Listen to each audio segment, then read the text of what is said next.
What if one morning changed your life forever?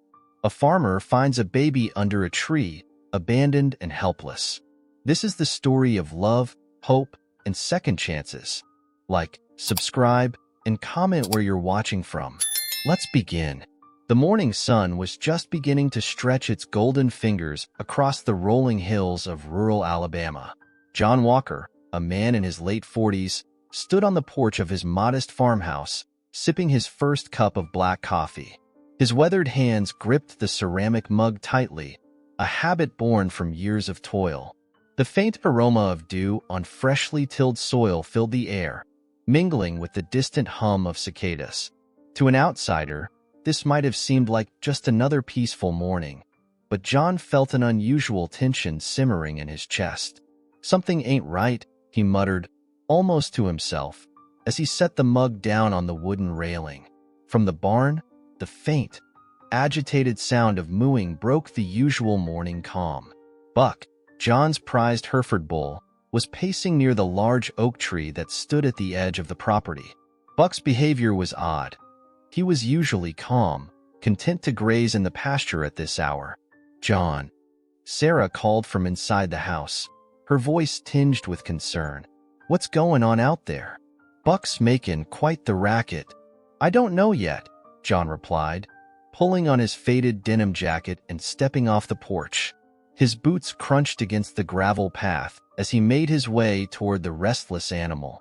Buck was circling the tree, his head bobbing up and down as he let out a series of low, urgent bellows. John furrowed his brow, his hand instinctively resting on the brim of his wide-brimmed hat as he scanned the area. At first glance, there was nothing unusual, but as he stepped closer, he noticed something beneath the sprawling branches of the oak. "Sweet Jesus," he whispered, his voice catching in his throat. There, nestled against the gnarled roots of the tree, was a tiny bundle of fabric. John crouched down, his calloused hands trembling slightly as he pulled back the cloth. His heart nearly stopped when he saw the pale, fragile face of a baby boy. The child's chest rose and fell with shallow breaths, and his cheeks were flushed with the cold of the morning air. "Sarah," John yelled, his voice urgent. "Get out here, quick." Sarah appeared moments later, wiping her hands on an apron stained with flour. Her brown eyes widened as she saw John kneeling by the tree. "John, what is it?" she asked, rushing to his side. "It's a baby," he said, his voice heavy with disbelief. "Someone left a baby out here," Sarah gasped, immediately reaching for the child. "Oh Lord, he's freezing. We need to get him inside now." Together, they wrapped the baby more securely in the cloth and carried him to the house. The farmhouse kitchen, with its worn linoleum floors and the smell of biscuits baking in the oven, became a sanctuary. "Who would do such a thing?" Sarah whispered, her voice shaking as she prepared warm milk. "I don't know," John said, his eyes fixed on the child in her arms. "But whoever it was, they're gone now. And this little one needs us." As the couple worked together to care for the baby, the tension in John's chest didn't ease. Instead, it deepened, an unshakable feeling that this morning was the beginning of something much larger than either of them could imagine. The morning air remained crisp as John and Sarah worked to stabilize the infant. Though warmed by the cozy farmhouse, the boy remained eerily quiet, his tiny breaths faint and uneven. Sarah cradled him close, her maternal instincts overriding the disbelief of the situation. "John," she said softly, brushing a strand of auburn hair from her face. "He's so small. Must be no more than a year old. What kind of person would do this?" John shook his head, staring out the kitchen window toward the large oak tree. "I can't make sense of it, Sarah. No note, no sign. Just left him there like that." His voice was a mix of anger and sorrow. The tree loomed large in his mind, a fixture of the property for generations. It had stood through storms, droughts, and every change in season, its roots deep and unyielding. To find a child there, abandoned and vulnerable, felt like an affront to the natural order. "I'm going back out," John declared, grabbing his hat and coat. Back out? For what? Sarah's voice held an edge of panic. We need to focus on him, John. What if he gets worse? We will. He hesitated. I need to see if there's anything I missed. Whoever did this, they could still be out there. Reluctantly, Sarah nodded. Be careful, she said, holding the baby tighter. John made his way back to the oak, his boots crunching against the frosty grass. Buck stood a few yards away now, watching intently, his earlier agitation replaced by a calm but vigilant stance. The scene was as he had left it. The towering oak casting long shadows in the morning light, the ground damp with dew. Yet something felt different. Kneeling once more, John examined the spot where the child had been found. It was then he noticed the faint indentations in the dirt, small, scattered footprints leading away from the tree. His heart sank as he followed the trail, which led a short distance into the woods before disappearing near a creek. John stopped and stared at the water, his breath visible in the cold air. What the hell happened here? He muttered. His thoughts were interrupted by the sound of rustling leaves.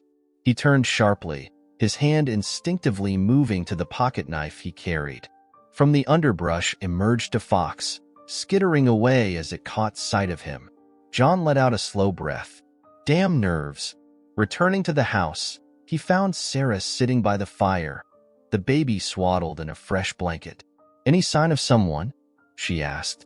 No, John replied, sitting heavily in the chair across from her. But there were tracks, small ones. Whoever left him didn't stick around long. Sarah frowned, her eyes welling with tears. Do you think he's alone in this world? John met her gaze, his expression grim. I don't know, Sarah, but for now he's not. The baby stirred slightly, a faint whimper breaking the silence. It was the first sound he had made since being found. Sarah leaned closer, whispering, It's okay, little one. You're safe now. John watched them, the weight of responsibility settling heavily on his shoulders. As the fire crackled and the morning gave way to midday, he couldn't shake the image of the tree, the footprints, and the question that hung in the air. Who had left the child and why? The farmhouse kitchen bustled with a quiet urgency. Sarah, her face lined with concern, stood over the sink, heating a small pot of milk. The rhythmic creak of the rocking chair filled the room as John sat near the fireplace, cradling the baby. The child's shallow breaths worried him, each one a fragile thread tethering the boy to life. I don't know if he's warm enough, John muttered, adjusting the layers of blankets around the tiny form. Sarah turned, holding a small spoon. Here, try giving him a little of this. It's warm, but not too hot. Might help. John hesitated, his large, weathered hands fumbling with the spoon as he gently tried to coax the milk into the baby's mouth. At first, the boy didn't respond, his lips slack and unyielding. Come on, little guy, John whispered. You gotta take this. Sarah knelt beside him, her auburn hair catching the soft light from the window. She rested her hand on John's arm, steadying him. Let me try. Handing her the spoon, John leaned back, his expression a mixture of frustration and helplessness. Sarah worked patiently, her soothing murmurs filling the room. Slowly, the baby's lips parted, and he began to take small sips. There you go, Sarah said softly, her relief palpable. He's drinking. That's a good sign. John exhaled heavily, rubbing his temples. Whoever left him out there? They must have known he wouldn't survive long in the cold. His voice was tinged with anger now. What kind of person does that? Sarah's gaze softened, but there was a hint of steel in her voice. We don't know their story, John. Maybe they were desperate. Maybe they thought this was the only way he'd have a chance. John shook his head, his jaw tightening. Leaving a baby under a tree isn't giving him a chance. It's giving him a death sentence. Sarah didn't argue. Instead, she placed the spoon down and gently took John's hand, giving it a squeeze. What matters now is that he's here, and we're gonna do everything we can for him. Hours passed, and the baby began to show small signs of improvement. His color grew healthier, and he stirred more frequently in Sarah's arms. The farmhouse, a modest but cozy structure with its creaky floors and faded wallpaper, became a sanctuary for the boy. The warmth of the fire, the faint aroma of homemade biscuits, and the soft hum of Sarah's lullabies enveloped him in a cocoon of care. As evening approached, John stood by the window, staring out at the vast expanse of their land. The oak tree was barely visible in the fading light, its silhouette a reminder of the morning's events. "You think we should call Tom?" Sarah asked, breaking the silence. "The sheriff?" John turned, his brow furrowed. Sarah nodded. "He'll want to know about this. Might be able to figure out where the boy came from." John hesitated. "Yeah, I'll call him in the morning. Right now, I just want to make sure he's okay." Sarah smiled faintly. "You've got a soft spot, John Walker." "Always have." John chuckled, the sound low and gruff. "Don't go telling the whole town now. Got a reputation to maintain." As the night settled over the farm, the couple took turns watching over the baby, their concern mingling with a growing sense of responsibility. They didn't know who he was or where he'd come from, but one thing was certain. This child, against all odds, had found his way into their lives, and neither of them could shake the feeling that he was meant to be there. The farmhouse was quiet except for the soft crackle of the fire in the hearth. Outside, the moon cast a silver glow over the fields, bathing the old oak tree in an ethereal light. Inside, Sarah sat in her favorite armchair, the baby nestled against her chest. She rocked gently, humming a lullaby her mother used to sing to her when she was a child. The boy had finally fallen into a restful sleep, his tiny hands curled against her shoulder. John entered the room, carrying 2 mugs of tea. He placed one on the side table next to Sarah and settled into the worn couch across from her. The lines on his face seemed deeper tonight, the weight of the day's events pressing heavily on him. "How's he doing?" John asked, his voice low. "He's sleeping," Sarah replied softly. "Poor thing's exhausted." John stared into his tea, the steam curling upward. "I can't stop thinking about how close he came to not making it. If Buck hadn't been acting up, if we hadn't found him," he trailed off, shaking his head. Sarah's eyes shimmered with unshed tears. "We did find him, John. That's what matters." For a moment, silence hung between them, heavy with unspoken emotions. Then Sarah spoke again, her voice tinged with a sorrow that was both familiar and fresh. "You know," she began, her gaze fixed on the baby, "when I held him for the first time, I thought about Matthew." John looked up sharply, his expression softening at the mention of their son. Sarah continued, her voice steady but laced with pain. "I thought about how small he was, how helpless, and how I couldn't save him." "Sarah," John's voice broke, and he set his tea down, leaning forward. "I don't blame myself anymore," she said quickly, glancing at him. "Not the way I used to, but it doesn't make it hurt any less. Losing him, and then Mary." She paused, her throat tightening. "I never thought I'd hold another baby again." John reached out, taking her free hand in his. His grip was firm, grounding her in the present. "We've been through hell, Sarah, but you've got more strength in you than anyone I've ever known. Matthew and Mary, they'd be proud of you." "I know I am." A tear slipped down Sarah's cheek, and she smiled faintly. "And now this little one. It's like he was sent to us, John. Maybe to remind us that we still have room in our hearts." John nodded slowly. "Maybe. Or maybe we were sent to him. Either way, he's ours now, far as I'm concerned." Sarah glanced down at the baby, her fingers gently brushing a strand of fine hair from his forehead. "Ethan," she said quietly. "Ethan?" John repeated. She looked up at him, her eyes full of determination. "That's his name. Ethan means strong. And this boy, he's a fighter. Just like Matthew was. Just like Mary was. Just like us." John leaned back, letting the name settle over him like a warm blanket. "Ethan," he said again, nodding. It's a good name. The night wore on, and as Ethan slept soundly in a makeshift crib near the fireplace, John and Sarah sat together, reminiscing about the children they had lost and the life they had built despite their grief. They spoke of Matthew's laugh, Mary's love for animals, and the dreams they had once shared as young parents. "We've been given a second chance," Sarah whispered as she rested her head against John's shoulder. "And we're not gonna waste it," John replied firmly. The warmth of their shared resolve filled the room, mingling with the soft glow of the firelight. For the first time in years, the Walker farmhouse felt full again, not just with the presence of a child, but with the hope of healing and the promise of a new beginning. The sun rose sluggishly over the horizon, casting long shadows across the fields as John prepared to head back to the oak tree.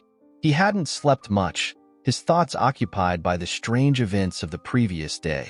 Ethan. He and Sarah had started calling the baby by his new name without hesitation, was still asleep in the crib by the fireplace, his tiny chest rising and falling in peaceful rhythm. "Are you sure about this?" Sarah asked, standing in the doorway with her arms crossed. She looked tired, but her eyes held a glimmer of worry. John adjusted his hat, his expression grim. "I just need to take another look around.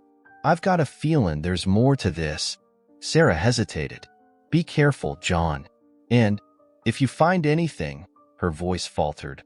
But John stepped forward, cupping her face gently with his rough hands. "I'll let you know. Don't you worry none." She nodded, and with that, he grabbed his jacket and headed out, the morning chill biting at his face. The oak tree stood stoic and silent as John approached. Buck was grazing nearby, as if the chaos of yesterday had never happened. The ground around the tree was still damp, and the faint indentations of footprints remained, leading toward the woods. John followed the trail cautiously, his boots crunching against the leaf-strewn path. The air grew colder as the forest thickened, the canopy of branches filtering out the sunlight. A strange stillness hung in the air, as though the woods themselves were holding their breath. After several minutes, he spotted something ahead, a patch of disturbed earth, barely noticeable beneath a cluster of shrubs. His stomach tightened. He knelt down, brushing the leaves and dirt aside with trembling hands. What he uncovered made his breath catch in his throat. A small grave, hastily dug, marked only by a simple wooden cross. There was no name, no inscription, just the rough edges of the crosspiece sticking out of the ground. John removed his hat, his heart pounding. Dear God. He sat back on his heels, staring at the grave as a wave of emotions threatened to overwhelm him. There was no doubt in his mind. This was connected to Ethan. The thought that another child hadn't been as lucky, hadn't been found in time, made his chest ache. He forced himself to his feet, scanning the area for any additional clues. A few feet away, he noticed something partially buried in the dirt. Pulling it free, he realized it was a torn piece of fabric, similar to the one Ethan had been wrapped in. John clenched his jaw, his mind racing. "Whoever did this," he muttered, his voice low and dangerous. "They've got a lot to answer for." Back at the farmhouse, Sarah was waiting anxiously on the porch. When she saw John's face, her heart sank. "What is it?" she asked, her voice barely above a whisper. John climbed the steps and placed the torn fabric in her hands. "There's a grave out there. Another baby. Didn't make it." Sarah's eyes filled with tears, and she clutched the fabric to her chest. "Oh, John." He pulled her into a tight embrace, his jaw set with determination. "We need to tell Tom," he said firmly. "This ain't just about Ethan. There's more to this, and we've got to get to the bottom of it." That evening, as the fire crackled softly in the hearth, Ethan stirred in his crib, his tiny whimpers breaking the heavy silence. Sarah moved to comfort him, her voice soft and soothing. John sat at the kitchen table, staring at the piece of fabric. His thoughts were a storm of questions. Who had abandoned Ethan? Who had buried the other child? And why had this happened here, on his land? Whatever the answers were, John knew one thing for certain. He wasn't going to rest until he found them. The morning light barely filtered through the thin curtains of the Walker farmhouse when John placed the receiver back on its cradle. He had just finished a call with Sheriff Tom Andrews, a man whose reputation for fairness and persistence had earned him the respect of their small Alabama community. John had explained the situation as best he could, but even over the phone, he could sense Tom's unease. "I'll be out there within the hour," the sheriff had said, his voice steady but laced with concern. By the time Tom's patrol car pulled into the Walker driveway, the sun was high enough to burn off the morning fog. The sheriff stepped out, his tall frame casting a long shadow across the gravel. Dressed in his standard khaki uniform, Tom removed his hat and nodded toward John, who stood waiting on the porch. "John," Tom greeted him, shaking his hand firmly. "I came as soon as I could. You sounded rattled on the phone, and that's not like you." John nodded grimly. "Rattled don't even begin to cover it, Tom. Come on inside. Sarah's with the boy." As they entered the house, Tom glanced around, his sharp eyes taking in every detail. The warmth of the fireplace, the faint smell of coffee, and the sight of Ethan sleeping peacefully in his crib painted a stark contrast to the disturbing tale John had shared. "This him?" Tom asked quietly, gesturing toward the baby. John nodded. "We're calling him Ethan. Found him under the oak yesterday morning." Tom leaned closer, studying the child. "Looks like he's doing better than when you found him." "He is," Sarah said, stepping into the room with a plate of biscuits. "But he was in bad shape, Tom. Could have died out there." The sheriff accepted a biscuit, but his mind was clearly elsewhere. "And you said you found something else in the woods?" John's jaw tightened. "A grave. Small. No markings except for a wooden cross. Found this nearby." He handed Tom the piece of torn fabric. Tom examined it, his brow furrowing. "Looks like the same cloth the boy was wrapped in." "That's what we thought," John said. "What kind of person leaves one baby to die and buries another?" Tom sighed, slipping the fabric into a plastic evidence bag. "That's what I'm here to find out. You mind taking me out there?" John grabbed his jacket. "Let's go." The two men walked in silence as they made their way through the woods. Tom scanned the surroundings with a practiced eye, noting every detail. The broken twigs, the faint impressions in the dirt, the quiet stillness of the forest. When they reached the grave, he crouched down, his expression darkening. "Whoever did this wasn't trying to hide much," he muttered. "This ain't the work of someone careful." John folded his arms. "You think it's the same person who left Ethan?"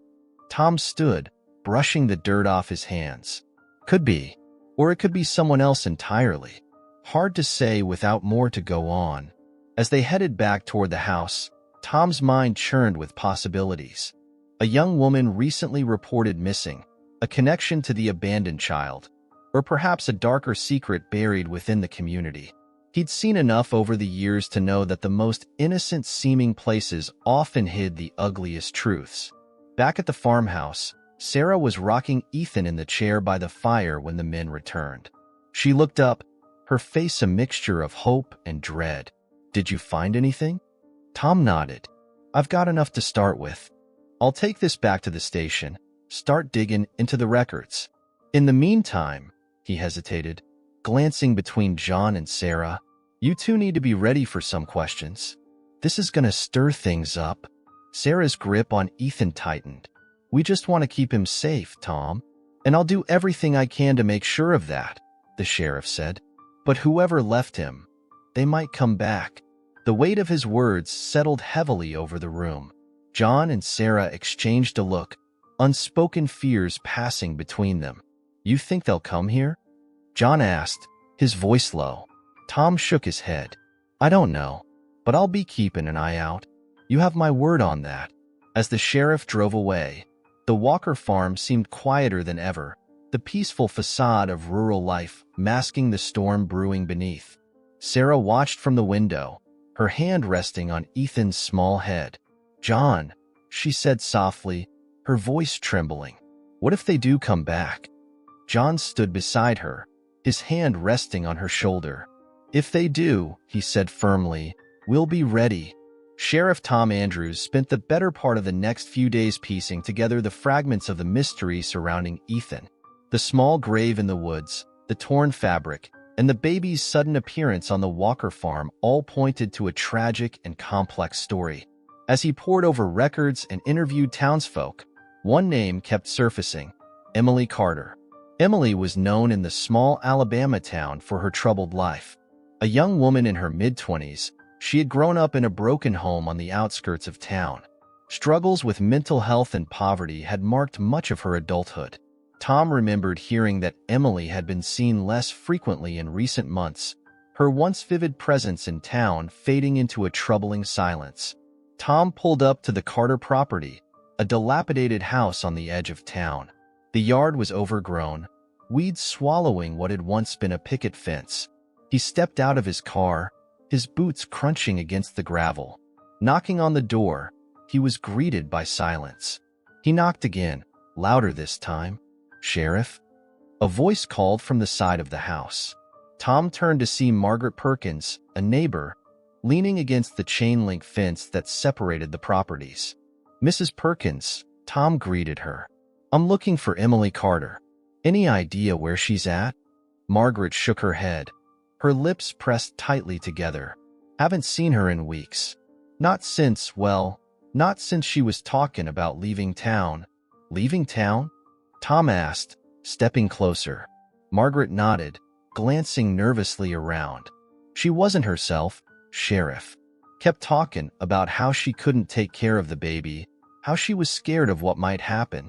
Said she didn't have anyone to turn to." Tom's jaw tightened. "Did she say where she was going?" "No. Just one day, she was gone. House has been empty ever since." Returning to the station, Tom sifted through police reports and hospital records. What he found painted a heartbreaking picture. Emily had given birth to twins nearly a year earlier. She had sought medical care sporadically, often missing follow-ups. Reports indicated signs of severe postpartum depression, though no one seemed to have intervened meaningfully. It wasn't long before Tom tracked down Emily's whereabouts. She had been staying in a shelter 2 towns over, but when he arrived to question her, the staff informed him she had disappeared days earlier. Her belongings had been left behind, including a handwritten journal. Back at the station, Tom carefully read through the worn pages of Emily's journal. The entries were scattered, revealing her struggles with raising 2 infants alone. Her words were raw and painful, describing sleepless nights, overwhelming fear, and a deep sense of failure. One entry stood out: "I can't do it. I love them, but they deserve better. The woods feel peaceful. Maybe someone will find them there, someone who can give them what I can't. If not, God, forgive me." Tom leaned back in his chair, his heart heavy. Emily's desperation was clear, but so was her love for her children. She had made the heartbreaking choice to leave them in the woods, hoping for a miracle. The next day, Tom returned to the Walker farm to share what he had uncovered. John and Sarah listened intently as he relayed Emily's story, their faces a mixture of anger and sorrow. "She thought she was doing what was best," Tom concluded, "but it doesn't excuse what happened. One child didn't survive, and that's on her." Sarah wiped away tears. "She was alone, John. Desperate and alone. I can't even imagine." John's jaw clenched, his fists tightening. "Doesn't make it right. Ethan almost died out there because she gave up. She didn't have anyone," Sarah argued, her voice breaking. "Maybe if someone had helped her," John interrupted, his voice harsh but full of pain. "We're helping now. We're taking care of Ethan. That's what matters." Tom raised a hand to quiet them. "Emily's still out there somewhere. I'll do what I can to bring her in, but I wanted you both to know the truth. You deserve that." As the sheriff left, the Walkers sat in silence, the weight of Emily's story pressing down on them. Sarah finally broke the silence, her voice barely above a whisper. "I hope she finds peace wherever she is." John nodded, his gaze fixed on the crib where Ethan lay sleeping. "Me too, but our focus is on him now. He's got a chance, and we're gonna make sure he takes it." The decision had been unspoken but undeniable from the moment John and Sarah brought Ethan into their home. Over the days that followed Sheriff Tom's visit, the Walkers settled into a new rhythm, one that revolved around the baby who had come into their lives so unexpectedly. However, the looming question of permanence weighed heavily on their minds. One crisp morning, John sat at the kitchen table, a newspaper spread out in front of him. He wasn't reading it. His eyes were distant, staring at the worn wood grain of the table. Sarah stood by the sink, washing bottles and humming softly, glancing at Ethan every so often as he napped in his crib by the fire. "Sarah," John began, his voice hesitant. She turned, drying her hands on a dish towel. "What is it, John?" He hesitated, rubbing the back of his neck. "We need to talk about Ethan, about what happens next." Sarah set the towel down and moved to sit across from him, her hands folding in her lap. "You're worried they'll take him away." John nodded. "If Emily's found, if she wants him back." He stopped, the thought too heavy to finish. Sarah's gaze softened, but her voice was firm. "John, that little boy belongs here. I know it in my heart. We can give him what Emily couldn't, a home, a family, love. Isn't that what matters most?" John leaned back in his chair, his weathered hands gripping the armrests. "It is, but it ain't just about what we want. The law might see it different." Sarah reached across the table, placing her hand on his. "Then we fight for him, whatever it takes." That afternoon, the Walkers made the short drive into town to visit Sheriff Tom. His office, a small but tidy space in the center of the courthouse, smelled faintly of coffee and leather. Tom looked up from his desk as they entered, his expression a mixture of curiosity and concern. "John, Sarah, what brings you in?" he asked, standing to greet them. Sarah spoke first. "We want to adopt Ethan." Tom's brows lifted in surprise. "Adopt him?" "Yes," John said, stepping forward. "He's ours now, Tom. We've been taking care of him, and we aim to keep it that way." Tom nodded slowly, leaning against his desk. "I can't say I'm surprised. I've seen how you two look at that boy, but it's not that simple. If Emily Carter's alive and comes forward, she'll have a legal claim." Sarah's eyes filled with determination. "Then we'll prove she's unfit. She abandoned him, Tom. She left him out in the cold to die." Tom raised a hand, his voice calm. "I hear you, Sarah, and you're right. What she did was wrong. But the courts'll take her circumstances into account, and you can bet they'll look at you two real close too. It'll be a fight, no doubt about it." John stepped closer, his jaw set. "We fought through worse, Tom. Just tell us what we need to do." Tom sighed, pulling a file from his desk. "First step is getting legal custody. That means petitioning the court and proving you're fit to care for him. I'll back you up, but it's gonna take time." The drive home was quiet, the weight of Tom's words hanging heavily in the air. As they pulled into the driveway, Sarah broke the silence. "We're doing the right thing, John. I know it won't be easy, but he's worth it." John reached over, taking her hand. "I know, Sarah, and no matter what happens, we'll face it together." That night, as they tucked Ethan into his crib, the Walkers felt a renewed sense of purpose. The firelight danced across the walls, casting a warm glow over the room. Sarah leaned over, brushing a kiss across the baby's forehead. "You're home now, Ethan," she whispered, "and we're not gonna let you go." John stood behind her, his hand resting on her shoulder. Together, they watched Ethan sleep, their resolve solidifying with each peaceful breath he took. For the Walkers, Ethan wasn't just a chance to heal old wounds. He was a promise of hope, a reminder that even in the darkest of circumstances, love could prevail. The story of Ethan's rescue had begun to ripple through the small Alabama community.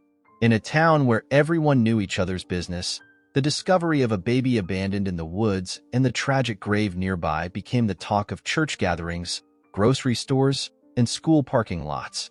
Whispers of pity, anger, and curiosity spread, but most often, there was a shared admiration for John and Sarah Walker. They've got hearts of gold, one elderly woman murmured at the post office. That baby couldn't have ended up in better hands. At the Walker farm, life began to settle into a new rhythm. Ethan's cries at odd hours, his tiny hands reaching out for comfort, and his first smiles became the center of John and Sarah's world. The farmhouse, which once echoed with the silence of grief, was now filled with the soft hum of lullabies, the clink of bottles, and the steady warmth of love. John, who had always prided himself on his stoic nature, found himself changing. One evening, as he rocked Ethan in the creaky old chair near the fire, Sarah caught him singing, a quiet, off-key rendition of "You Are My Sunshine." "I don't think I've ever heard you sing before," Sarah teased, her smile warm as she leaned against the doorway. John chuckled softly, his eyes never leaving Ethan. "Don't go spreading that around town. I've got a reputation to keep." Sarah walked over, placing a gentle hand on his shoulder. "You're a good man, John Walker, and an even better father." Despite the joy Ethan brought, the shadow of his tragic beginnings loomed large. Sheriff Tom kept them updated on the investigation. Emily Carter remained missing, and questions about the second child's grave weighed heavily on everyone involved. One Sunday afternoon, Tom stopped by the farm. The sheriff, always composed, seemed unusually somber as he sat at the kitchen table with John and Sarah. "I wanted to give you an update," he began, his tone careful. "We've traced Emily's movements as far as the shelter, but there's still no sign of her. And as for the other child," he paused, his face tightening. "We've confirmed they were Ethan's twin." Sarah gasped, her hand flying to her mouth. "Oh God." John's fists clenched, his jaw tight as he processed the news. "So, she left both of them out there?" Tom nodded slowly. "It looks that way. The grave was shallow, hastily done. I think the other baby passed before she even reached the woods." Tears streamed down Sarah's face as she whispered, "How could she do that? How could she leave them like that?" Tom leaned forward, his voice steady but compassionate. "Desperation can make people do things that don't make sense to the rest of us. Doesn't make it right, but it might help you understand her state of mind." John's voice was hard, but low. "I don't care what her state of mind was. She left Ethan to die. She doesn't get to come back and claim him." Tom met his gaze, his expression unreadable. "If she's found, the court will decide. But until then, you two are the only family he's got. And from what I can see, you're doing a damn fine job." As the weeks passed, Ethan's presence began to heal not only the Walkers but the community. At church, Sarah spoke about the baby they had taken in, her voice trembling with emotion as she thanked everyone for their support. "We've lost so much in our lives," she said, glancing at Ethan, who was cradled in John's arms. "But God gave us this little boy, and we see him as a reminder that even in the darkest times, there's always hope." Her words resonated deeply, leaving many in the congregation in tears. By the end of the service, people lined up to offer help, donations of baby clothes, toys, and warm meals. The outpouring of kindness reminded everyone of the strength that came from standing together. For John and Sarah, Ethan became more than just a child to raise. He became a symbol of resilience, a chance to rebuild, and a reason to keep moving forward. Each step, from his first laugh to his first wobbly crawl, felt like a triumph not just for him, but for the Walkers and their entire community. The tragedy of his past lingered, but it didn't define him. Instead, it became the foundation for a story of hope, love, and second chances, one that brought light into the lives of everyone around him. Years passed, and the Walker farmhouse evolved into a place of warmth and laughter. The once quiet home now echoed with the joyful chaos of a growing boy. Ethan, now 6 years old, had transformed from the frail baby found beneath the oak tree into a bright, spirited child with an infectious smile that seemed to brighten every room he entered. "Come on, Dad," Ethan called one sunny afternoon, his voice carrying across the field. "You're too slow." John chuckled, adjusting his hat as he followed behind. I'm coming. Don't wear me out before we even get to the fence line. Sarah stood on the porch, watching them with a contented smile. He's got your stubborn streak, you know, she called out to John, who turned and gave her a playful wave. Can't blame the boy for that, he replied, winking. Ethan's energy was boundless, and his curiosity knew no limits. He asked endless questions about the farm, the animals, and the world beyond their small Alabama town. John and Sarah answered each one with patience, their love for him evident in every interaction. But the story of Ethan's beginnings was something they hadn't yet explained. One evening, as the family sat together by the fireplace, Ethan climbed onto John's lap, clutching a weathered storybook. "Dad, can you tell me a story? A real one?" John looked at Sarah, who gave a small nod. They had known this moment would come eventually. "Well," John began, his voice steady but soft. "There's a story about a little boy who was lost but found his way home." Ethan's eyes widened.